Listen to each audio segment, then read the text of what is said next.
I'm Cheryl, standing in my corner office, overlooking the bustling city below. I'm reminded of the moment my family's perception of me shattered.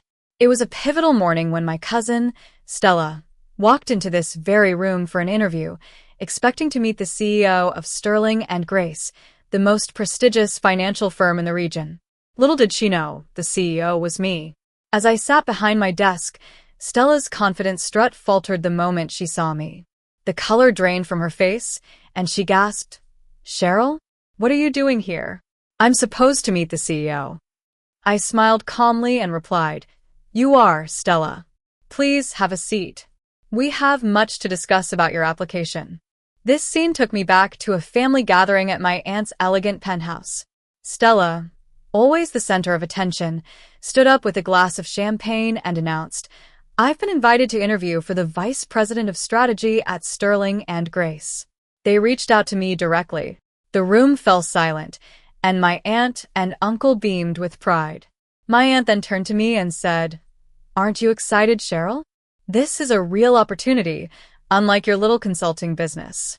I clenched my jaw, knowing they had no idea about the multi-million-dollar deals I'd been closing or the fact that I'd acquired Sterling and Grace 5 years ago, when its founder retired.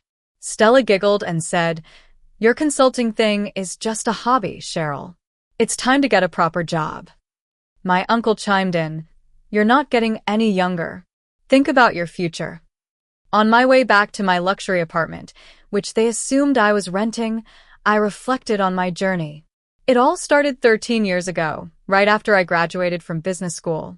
While Stella was busy socializing and taking credit for others' work, I quietly built my consulting firm from the ground up. I revived failing companies and used strategic acquisitions to take over Sterling and Grace without a single word to my family.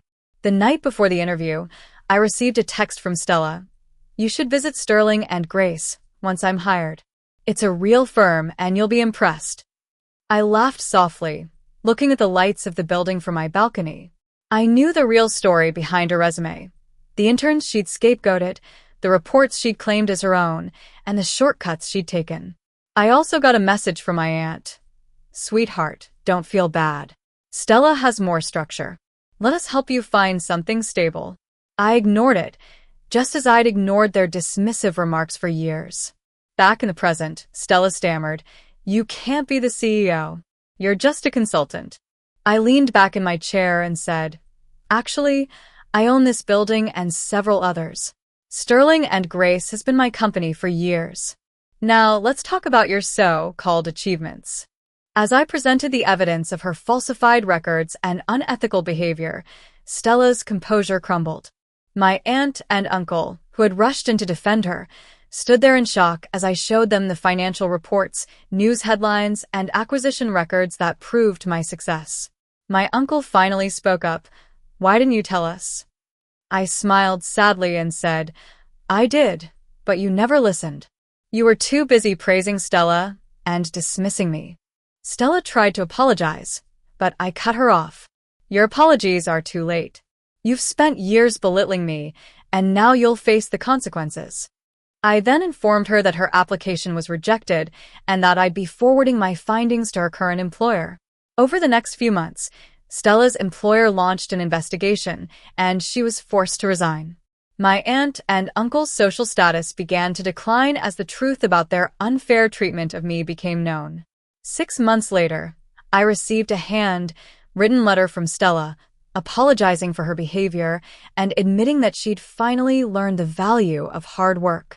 My aunt's letter came a few months after that, asking for a chance to know the real me. I keep those letters in my desk, beside a photo of my grandfather, the only one who believed in me from the start. Success, I've learned, isn't about proving others wrong. It's about proving yourself right. And now, as I look at the new issue of Forbes featuring my story, Cheryl, the quiet powerhouse of finance, I know that real success endures in silence.